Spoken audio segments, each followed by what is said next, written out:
நடிகர் வினு சக்கரவர்த்தி மதுரை மாவட்டம் உசிலம்பட்டியில் பிறந்தார். இவர் தமிழ் நடிகரும் எழுத்தாளரும் ஆவார். இவர் தமிழ், மலையாளம், தெலுங்கு, படகா போன்ற 4 மொழிகளில் 1000க்கும் மேற்பட்ட படங்களில் நடித்துள்ளார். பெரும்பாலும் நகைச்சுவை குணச்சித்திர கெட்ட குணமுடைய எதிர் கதாநாயகன் வேடங்களில் நடித்துள்ளார். இவர் தமிழிலேயே மிக பெரும்பாலான படங்களில் நடித்துள்ளார். வினு சக்கரவர்த்தி அவர் பிறப்பு டிசம்பர் 15, 1945. அவர் பிறந்த இடம் உசிலம்பட்டி, மதுரை மாவட்டம்.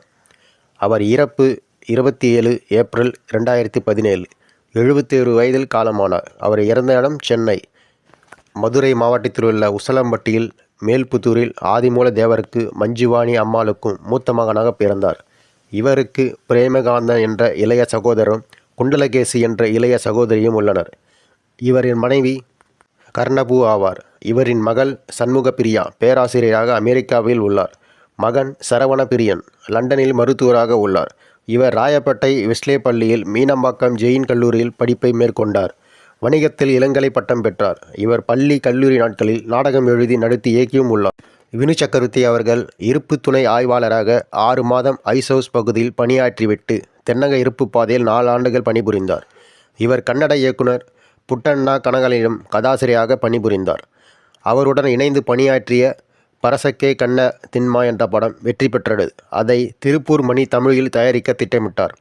அதன் பொருட்டு இவர் தமிழ் திரையுலகுக்கு வந்தார். பரசக்கே கன்னட தின்மா என்ற படம் ரோசாப்பூ ரவிக்கைக்காரியாக மாறியது. தமிழில் சிவகுமாரை வைத்து இயக்கப்பட்டது. இவர் வண்டிச்சக்கரம் என்ற படத்தில் சிலுக்கு என்ற பாத்திரத்தில் சில்க் சுமிதாவை திரையுலகுக்கு அறிமுகப்படுத்தினார். சில்க் சுமிதாவின் வாழ்க்கை வரலாற்றை சொல்லும் படமான தி டர்ட்டி பிக்சரில் சில்க் சுமிதாவை தொலைக்காட்சி திரைப்பட தயாரிப்பாளர் ஏக்தா கபூர் சித்தரித்த விதத்தை இவர் கடுமையாக விமர்சித்து இருந்தார். மேலும் சில்க் சுமிதா பாத்திரத்துக்கு வித்யா பாலன் சரியான தேர்வல்ல என்று தெரிவித்தார்.